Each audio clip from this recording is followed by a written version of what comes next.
Mesdames et messieurs, bonjour et bienvenue dans ce journal. Au sommaire, après la création à la présidence de la République d'une cellule d'analyse et de traitement des plaintes et dénonciations, Wilfried Léandre Ngouédi, secrétaire général adjoint du gouvernement, est revenu sur les objectifs et le mode de fonctionnement de la cellule. Les détails, c'est dans un instant.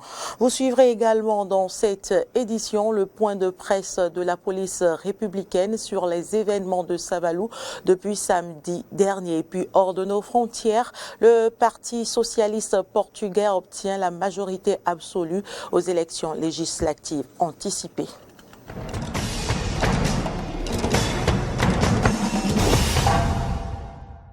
Merci pour l'attention. Vous le savez, le Conseil des ministres du mercredi 19 janvier dernier a décidé de la création à la présidence de la République de la cellule d'analyse et de traitement des plaintes et dénonciations. Au cours de son rendez-vous hebdomadaire avec les internautes, le secrétaire général adjoint et porte-parole du gouvernement, Wilfried Léandre Ngouédi, est revenu sur les objectifs et le mode de fonctionnement de la cellule. Suivez ici ses explications.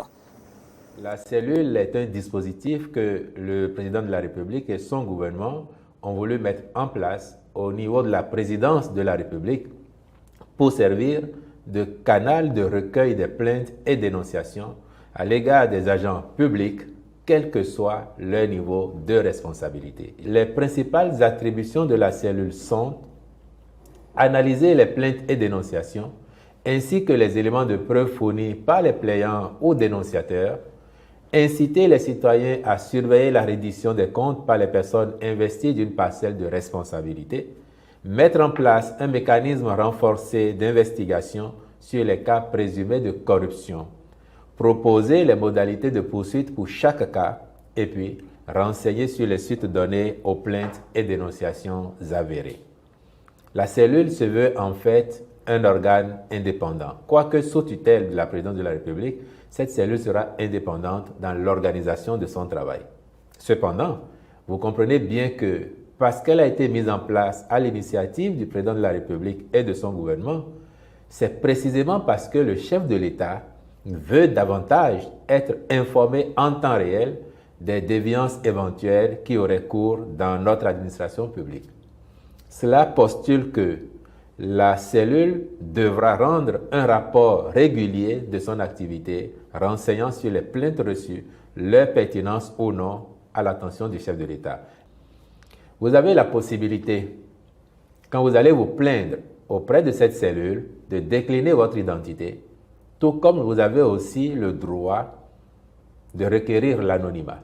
Le mécanisme n'oblige pas à décliner l'identité, précisément parce que si vous êtes un dénonciateur ou un donneur d'alerte, dans certains cas, il vaut mieux effectivement vous garantir l'anonymat pour encourager les citoyens qui auraient peur éventuellement de représailles, parce que on peut se dire que les personnes que l'on a dénoncées, qui ont pu être sanctionnées, si elles savent que c'est de nous que les plaintes ou dénonciations sont parties, pourraient se retourner contre nous et nous faire subir des représailles. Donc, rien que pour ça, la possibilité est donnée aux citoyens de requérir l'anonymat et donc de ne pas être obligés de décliner leur identité au moment où ils vont porter des plaintes ou faire des dénonciations au niveau de la cellule. Les plaintes ou dénonciations qui seront reçues ne seront pas systématiquement portées à l'attention du public. On sait très bien que certains peuvent de bonne foi se tromper à l'égard d'un agent de l'État. Si vous vous trompez de bonne foi et que vous faites des dénonciations sur un agent, que la cellule se dépêche de mettre sur sa plateforme de main ou sur la place publique, et qu'à l'arrivée, le traitement montre que c'est vous qui vous êtes trompé, mais que vous étiez de bonne foi, vous voyez, on aurait sali cet agent, et au moment où on restituerait la vérité des faits, il n'est pas évident que tous ceux qui avaient entendu ou lu les dénonciations soient présents ou attentifs en ce moment-là pour entendre que cet agent, il a été mis hors de cause. A contrario, toutes les dénonciations fondées qui ont donné lieu à traitement, leurs résultats seront exposés. La police républicaine a donné un point de presse hier dans ses locaux. Objectif, faire le point sur les événements malheureux survenus dans la localité de Kokandji, dans la commune de Savalou. Suivons ici un extrait des propos du commandant Roger Tawes, porte-parole de la police républicaine. Les fidèles de cette secte professent la fin du monde. Leur besoin ultime était de vider leurs avoirs et de se départir de tous les biens de toute nature avant l'avènement de la dite fin du monde. Ils étaient donc autorisés par leur gourou à saccager les récoltes des populations, détruire les biens de leurs voisins, puis commettre tout acte répréhensible au motif qu'ils ont reçu l'inspiration et l'autorisation du Saint-Esprit. Pour ne pas laisser s'installer une zone de non-droit et ayant affaire à une forme progressive d'endoctrinement des populations de la localité, sur autorisation expresse, une opération d'interpellation des auteurs de ces actes a été rapidement planifiée pour être exécutée le samedi 29 janvier 2022. Malheureusement, l'opération de ce samedi va tourner au drame. Après l'interpellation de certains responsables recherchés, les fidèles drogués armés de gourdins et de fusils de fabrication artisanale, sous les ordres du gourou, ont séquestré, dans un premier temps, 2 fonctionnaires de police qui tentaient de les raisonner plutôt que de faire usage de leurs armes. Coûte que coûte, libérer les co-religionnaires armés de fusils de fabrication artisanale, de bidons d'essence, ils ont attaqué et tenté d'incendier le commissariat de police de Mokba. Heureusement, le dispositif mis en place a permis de les repousser. Les négociations entreprises par le biais des élus locaux pour libérer les 2 fonctionnaires de police n'ayant pas abouti, l'équipe de fonctionnaires de police s'est rendue dans la brousse où les membres de cette secte se sont retranchés à l'effet de retrouver leurs collègues. Malheureusement, ils découvriront les corps de ceux-ci froidement assassinés.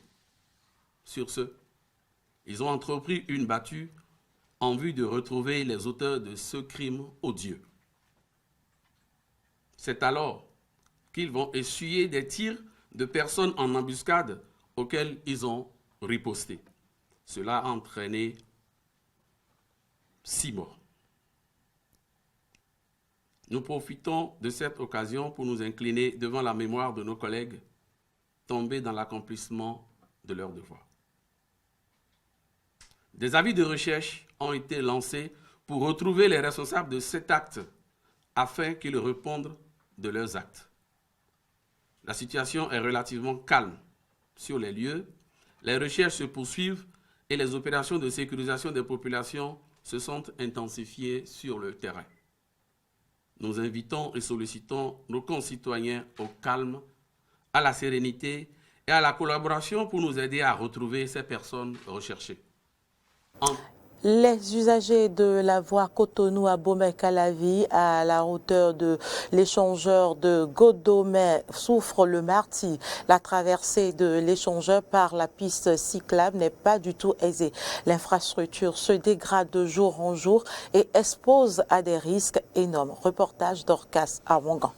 Pavé complètement dégradé, détaché ou affaissé par endroits, bosses en forme de dos d'âne le long de la voie et gros trous de part et d'autre, voilà l'aspect que présente la piste cyclable de l'échangeur de Godomey. Les usagers soumis à cet état de choses en témoignent.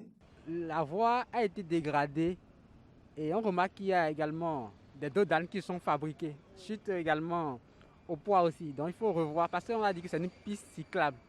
Donc, il faut que ça soit seulement pour des motos. Il y a également le poids des véhicules également qui agit et qui donne également ces formes de dos d'âne qui n'ont pas été prévues. Et avec cela, maintenant, il y a des insécurités qui peuvent se passer la nuit, par exemple. Donc, on n'est pas en sécurité en empruntant cette piste-là. La voie au niveau de l'échangeur de Godomey est tellement dégradée. On sent des douleurs. Si on ne prend pas la voie, on sent des douleurs partout. D'environ 565 mètres de long, cette voie est destinée à permettre de Rallier Cotonou à Abomey-Calavi via le trafic local. Pour certains usagers, la vétusté de l'infrastructure est à la base de cet état. Je pense qu'on a fait cette voie, ça fait tellement longtemps et c'est pourquoi l'état de la voie est tellement dégradé. C'est comme ça maintenant. Bon, je vois que ça fait au moins 3 ans et quelques. Parce que cette voie-là, vraiment, l'expérience que moi j'ai fait sur cette voie-là, vraiment, je vois que l'étude de sol qu'ils ont fait là, vraiment qu'ils n'ont pas bien fait l'étude de sol de cette voie. Parce que plusieurs fois, ils ont venu préparer ça. S'il pleut au moins 2 fois maintenant, c'est toujours comme ça. Il lance donc un appel aux autorités compétentes pour la réhabilitation de cette voie. Je lance un appel au projet qui traite de la route également, de pouvoir y penser également à la réhabilitation de cette voie-là. Et j'invite sincèrement les autorités à penser par rapport à la voie, comme ils pensent à d'autres voies dans les pays, pour que cela soit amélioré d'ici peu. Il peut enlever tous les pavés et faire bien l'étude de sol de ça, avant de faire ça. Parce que chaque fois, s'il fait ça là, c'est le problème là qui se pose. La réalisation de cette infrastructure, fruit de la collaboration entre la Chine et le Bénin, a coûté 12 milliards de francs CFA. Elle a été ouverte à la circulation en 2011. Actualité en dehors du Bénin, au Malawi, la chasse à la corruption se poursuit. Le président a encouragé ses ministres à ne pas céder à ce fléau. Hier, alors que le gouvernement a prêté un nouveau serment après une dissolution, s'est exprimé sur cette bataille qui lui tient à cœur. Pour rappel, la semaine écoulée, il a limogé certains de ses ministres. On l'écoute. La corruption se présente sous de nombreuses formes et les occasions d'y succomber sont nombreuses dans ce pays. Mais vous devez y résister à chaque instant, car si vous ne suivez pas la loi vous rattrapera. Et si vous pensez que j'utiliserai ma fonction pour vous éviter d'être confronté à la loi que vous avez violée, alors vous vous trompez lourdement.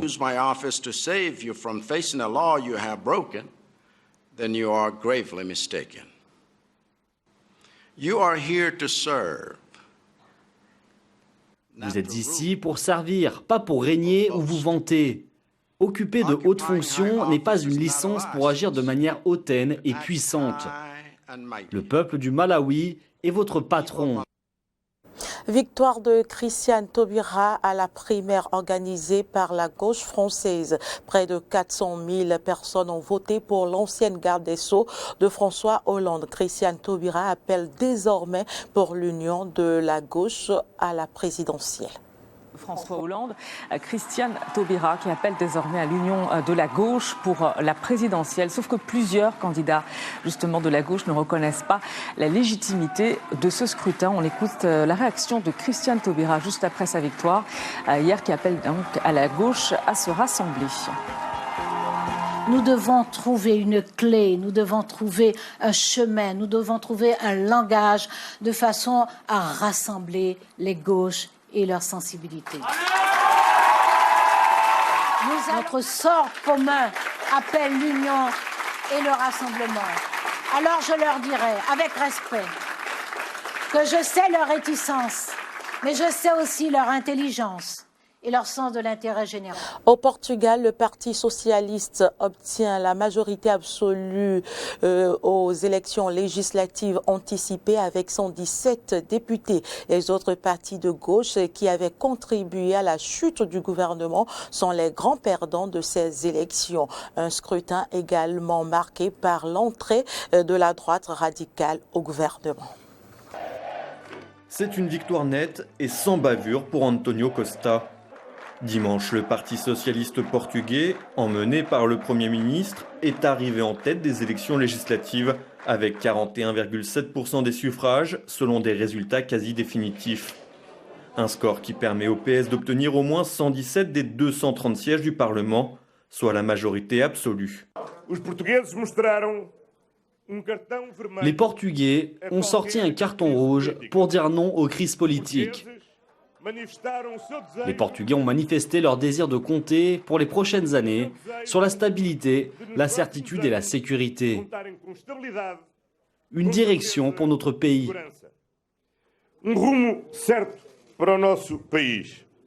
Un message directement adressé à ces anciens alliés de la gauche radicale qui avaient provoqué la tenue de ces élections anticipées en rejetant le projet de budget pour 2022.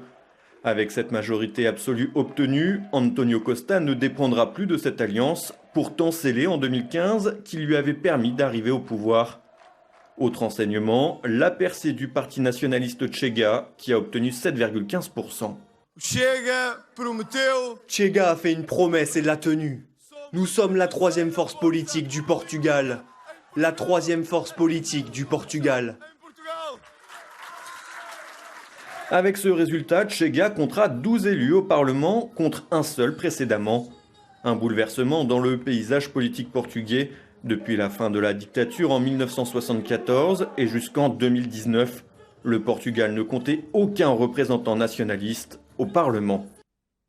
Et puis au Canada, des milliers de personnes ont rejoint pour la deuxième journée le mouvement des camionneurs dans les rues d'Ottawa face à la colère. Le premier ministre Justin Trudeau et sa famille ont été conduits vers un lieu tenu secret par les forces de l'ordre canadiennes.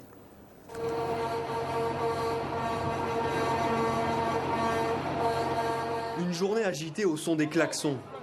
Pour le deuxième jour consécutif, le mouvement de camionneurs Convoi de la Liberté s'est donné rendez-vous ce dimanche à Ottawa. Objectif, s'opposer à la vaccination rendue obligatoire pour traverser la frontière terrestre entre Canada et États-Unis. Une manifestation qui a conduit au blocage d'une grande partie du centre-ville de la capitale canadienne. Une autoroute transfrontalière a également été bloquée par certains d'entre eux en guise de solidarité. Nous allons rester ici jusqu'à ce que ce décret soit levé. Ce camion ne bouge pas. Combien de temps pouvez-vous attendre? Des mois. Je suis ici, je suis garé ici. Je reste ici pour les gens. Je suis ici pour un long moment. Mettez fin au décret et je rentrerai chez moi. Nous ne défendons plus rien dans ce pays, et un pays où le bien et le mal se confondent est un pays perdu. J'ai l'impression que nous sommes un pays perdu maintenant. Des camionneurs rejoints par des milliers d'opposants aux restrictions sanitaires dans la journée. Et si les premières heures étaient festives, de nombreux débordements ont finalement eu lieu dans la capitale. La police locale a ouvert plusieurs enquêtes criminelles pour profanation de monuments nationaux, mais également pour des comportements menaçants contre des forces de l'ordre. Des harcèlements ont même été signalés contre des bénévoles de l'association Berger de l'Espoir qui vient en aide aux sans-abri.